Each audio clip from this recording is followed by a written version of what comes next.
വിമാനയാത്രാ നിരക്കിൽ നിർണായക ഇടപെടലുമായി കേന്ദ്ര സിവിൽ വ്യോമയാന മന്ത്രാലയം യാത്രാ നിരക്കിന് പരിധി നിശ്ചയിച്ചിരിക്കുകയാണ്. ഇപ്പോഴത്തെ പ്രതിസന്ധി തീരുന്നതുവരെ നിയന്ത്രണം നിൽക്കുമെന്നും യാത്രക്കാരെ ചൂഷണം ചെയ്യാൻ അനുവദിക്കില്ല എന്നുമാണ് കേന്ദ്രം വ്യക്തമാക്കിയിരിക്കുന്നത്.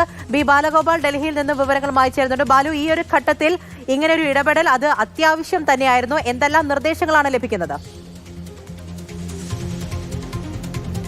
പൂജ, തൊട്ടു മുമ്പ് അശ്വജിത്ത് പറഞ്ഞതുപോലെ അതിഭീമമായ യാത്രാ നിരക്കാണ് ഈ എയർ ഇന്ത്യ ഉൾപ്പെടെയുള്ള വിവിധ വിമാന കമ്പനികൾ ഇപ്പോൾ ഏർപ്പെടുത്തിയിരിക്കുന്നത്.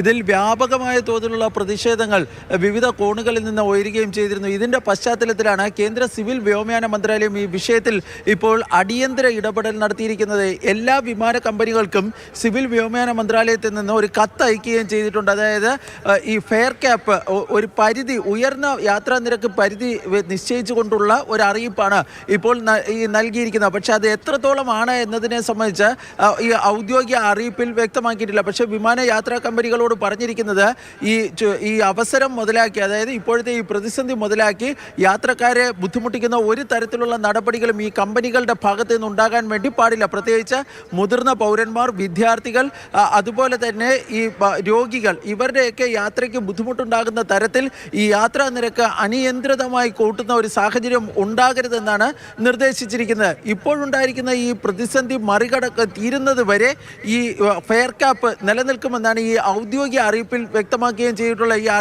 ഇതിൻ്റെ കൂടുതൽ വിശദാംശങ്ങൾ കേന്ദ്ര സിവിൽ വ്യോമയാന മന്ത്രാലയം ഇപ്പോൾ വ്യക്തമാക്കിയിട്ടില്ല. കാരണം അതായത് എത്രയാണ് പരിധി നിശ്ചയിച്ചിരിക്കുന്നത് എന്നതിനെ സംബന്ധിച്ചുള്ള കാര്യം വ്യക്തമാക്കിയിട്ടില്ല. പക്ഷേ ഈ ക്യാപ്പ് ഒരു ഉയർന്ന